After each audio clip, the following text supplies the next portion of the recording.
Welcome to episode 1 of European Battle Royale. This is going to work exactly the same way as my USA Battle Royale series did, so if you didn't watch that, you should go watch it. It's good. But basically, I'm going to be using a random wheel spin to decide which events happen, but once the events have been decided, I will use my intuition to determine exactly what the outcome of those events will be. This time, I'm going to try and stay more true to the events I roll. So, for example, countries will not be joining alliances unless I roll that they join in an alliance, which means we're gonna have a lot more battle royales and a lot less teams. Because in the past series we had a lot of big wars. You should go see it if you haven't already. Hint, hint. I'll link it in the description. But uh, of course, the last series started with a scenario where the U.S. fractures and all the states become independent. Here we're starting with a Europe which is already consisting of independent states. The problem here is that most of the states in Europe are friendly towards each other. So we're going to imagine that over the course of 3 years from now, for whatever reason, a bunch of the European states grow hostile towards each other. The EU and NATO both completely break down. And most non European countries, if not all non European countries, decide to just leave Europe to its own devices so that we can have an interesting battle royale. Something else that's interesting is that Russia might cause some chaos, but other than that, let's get right into it. Switzerland will be invading north. So the country that's north of Switzerland is Germany. So Switzerland will be invading into Germany. After the compromising of relations between all of the different European countries, Switzerland is really worried about Germany because they are the strongest besides Russia, and obviously Switzerland doesn't border Russia. Maybe they're starting to have good relations with Russia. The point is that they are afraid of Germany, and so they will attempt to start invading into Germany to try and basically show Germany who's boss, but Germany will be the one who shows them who's boss because they're a lot stronger. And for this series, I will allow for coalitions. So if Switzerland had been able to convince literally any other country to join with them to invade Germany, I would have allowed that. I think this series would be way too boring if it's just 1v1s all the time. So there will be coalition wars, but they'll never be like long-term alliances unless the wheel rolls into that. But anyway, in this case, Switzerland didn't manage to convince any other countries to join in on the war, and so now they're getting crippled by Germany. And unfortunately for them, Germany will invade into most of their country before they finally end up surrendering. I know Switzerland has multiple capitals, so that's not going to be a problem with what the peace treaty ends up being.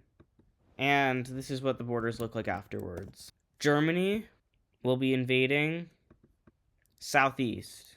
So following their glorious invasion of Switzerland, the German army is very nationalistic, and German nationalism always leads to one thing, which is uniting with Austria. But as Austria has signed a treaty prohibiting them from ever reuniting with Germany, they're kind of not really wanting to do that. They also just don't want to reunite with Germany because Germany has a different kind of government from them, let's put it that way. And Germany gets really mad about this, and so German troops will start marching into Austria. And unfortunately for Austria, Germany has been building up their army, so they quickly take Vienna. And from there, they take this Austrian panhandle that Austria is incapable of defending, surrounding Liechtenstein without going into Liechtenstein. And from there, moving through Austria. And although Austria attempts to surrender, Germany is not going for it. They want to reunite all German-speaking peoples, which means invading into Austria. And unfortunately for Austria, they are fully invaded and annexed by Germany. The rest of Europe and the rest of the world doesn't try to stop this because they see it as something that Austria wanted to do, even though it wasn't. Slovenia will be making an alliance with Poland. So after seeing Germany expand, Poland really wants to not be invaded into, and so Poland will create the Lime Green Alliance, and they basically ask any country in Europe who doesn't want Germany to expand into them to join it. So far, only Slovenia joins it, but if the wheel says so, more countries will join it. Come to think of it, I'm also going to increase the chance of alliances due to this new predicament. Malta will be making an alliance with Macedonia. So Malta is this tiny island right here, I believe, is Malta. And if it's this, then we're just going to say it's this because Malta's too tiny, it doesn't really matter. will be looking to expand their power. They know they can't expand it by invading, so they will create what they're calling the Golden Alliance. And the Golden Alliance actually desires to expand rather than to defend themselves, and so far only Macedonia will join that alliance. Montenegro will be invading west. So, west of Montenegro is Croatia. And though I just said Croatia, I meant Bosnia. Bosnia is what's west of Montenegro. So this is going to be a pretty simple invasion. Montenegro wants to gain Bosnia's land. And this happens to be a coalition war because Montenegro wants the real Croatia to help them out. And Croatia is more than willing to do so because they've always wanted Bosnia's land. They even took most of their coastline. So it's a match made in heaven, really.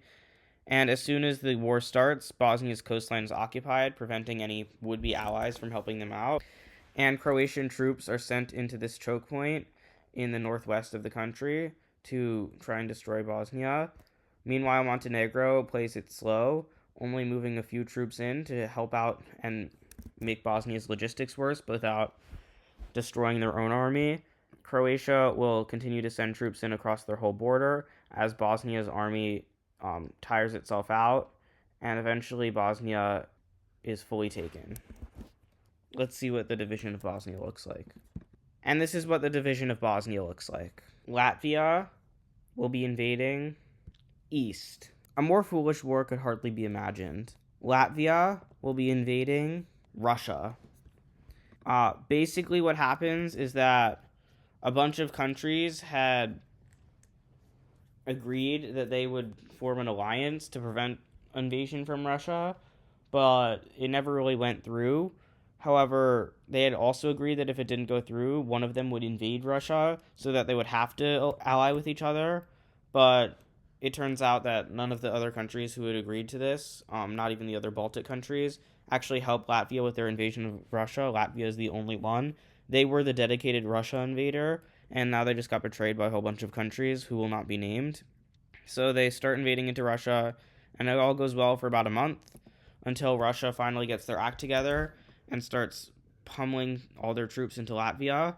And this war will be a very big slog for Russia, just like the war in Ukraine is. We'll assume by this time, for some reason, Ukraine went back to the 2022 borders, just for the sake of the series. But in Latvia, Russia is taking forever to invade into them, to the point that eventually, when they get halfway through, they have to come to a peace treaty with Latvia, negotiated by none other than Poland. And these are the new borders of Eastern Europe. Monaco will be allying with Kosovo. Kosovo is a very weak country, and they want allies, so they send out a petition to every country in Europe saying basically, will you ally with us? And they're willing to ally with any country, and the only country that responds to their petition is Monaco. So that's why this alliance is created. It's not really an alliance in which they can help each other a lot, but that is why it's created. It will be the Pink Alliance. And this is where Monaco is, by the way. Greece will be invading north. So, unfortunately for North Macedonia and also for Malta, Greece knows what the point of the Golden Alliance is, and they know they're probably the target of the Gold Alliance, and they also just happen to hate North Macedonia because of reasons. So, and this is going to be really annoying, just to pretend I colored in all the islands of Greece, who will be invading into North Macedonia. And this is a pretty slow invasion because Greece doesn't send all their forces in.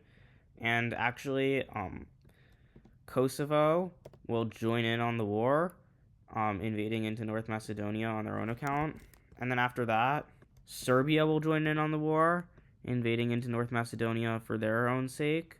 This way, there's basically no way for North Macedonia to surrender because it's three countries invading it that don't actually like each other. So, Macedonia will be divided up between Greece, Kosovo, and Serbia. And as part of the peace treaty, Serbia officially recognizes Kosovan independence. And these are the new borders of Macedonia. Malta will be invading northwest. Having lost their only ally, Malta sees no hope, and so decides to just wing it. And they decide to invade northwest of themselves, which I think means invading Italy. So they sure do have a lot of work cut out for themselves, but fortunately they are being supplied by an unknown supplier, and so things will not be as disastrous for them as they should be, as they make landings on the southern parts of Sicily with military equipment they shouldn't have and personnel that is not Maltese, so there's definitely a country helping them out. Unfortunately for Malta, it won't be enough, as Italy is pretty easily able to destroy them, and the supplier never makes themselves known and probably won't by the end of the series, so you'll never know who was supplying Malta, but it still wasn't enough. Malta is gone. Andorra will be invading south. And although it would be cute for this to be an Andorran invasion, this is actually just a French invasion of Spain with Andorra as basically a little helper puppet. Because the leader of France is also the leader of Andorra by definition, Andorra is basically a puppet of France already. So Andorra is actually the first country to send their troops in, thus fulfilling the wheels requirements.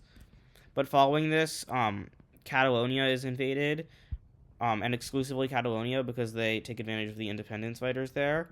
Once it has been fully taken, Spain is offered a treaty in which they give Catalonia over to Andorra, basically making Catalonia an independent country.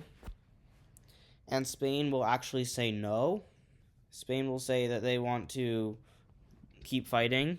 So France will launch another invasion into Spain across the Pyrenees over here, and this will go less well for France, or for Spain.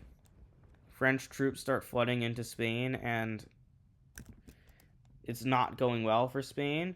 At this point, France even manages to convince Portugal to join in on the war to get Galicia, which they start invading into. And although there's not that strong of a separatist movement here, as soon as Portugal invades, it kind of gets started up again. As naval invasions in the north of Spain end up completely isolating them. And at this point, Spain is forced to surrender to France to keep their country and all. So let's see what happens. And this is what Spain has been reduced to after the war. You can see Andorra has expanded massively. Ukraine will unite north. Following the whole event that started this video out, Belarus is no longer a puppet of Russia.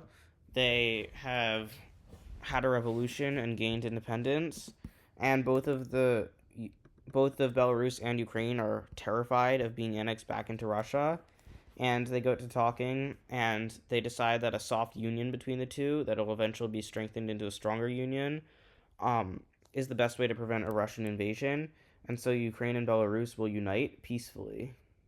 Russia will invade west.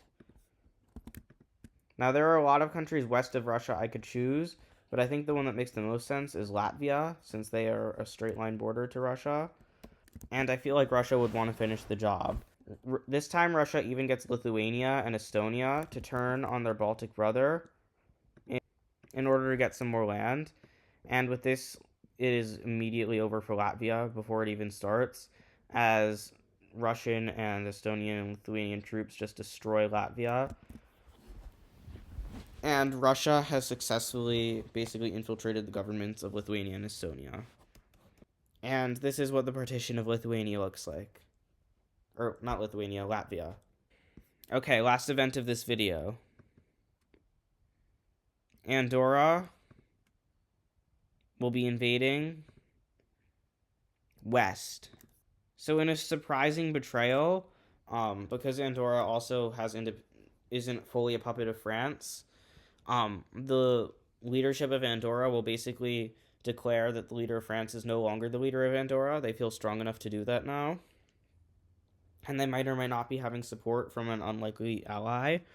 And as soon as this happens, France basically declares war on Andorra, but doesn't actually do anything for like a week or two. So Andorra decides to get the start on France by invading first.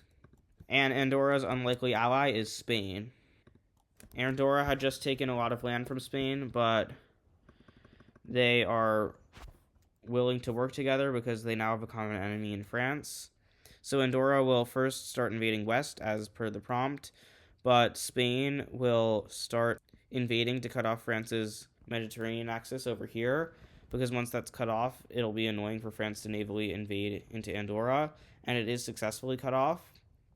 This is going to be quite a short war, because after Spain starts sending some troops over here and France is having trouble with the Pyrenees and logistics, they realize they should probably change the borders for their own sake anyway. They still want to keep some of the land they gained, and although they probably could and are invading into Andorra, it's probably a good idea for them just to come up with a peace treaty that satisfies everyone. And these are what the new borders of the Iberian Peninsula look like. Make sure to comment down below who you think is going to win. It helps me out a lot. Also, leave a like if you enjoyed the video and subscribe so you don't miss it when the next one comes out. And with that, thank you for watching, and I'll see you next time.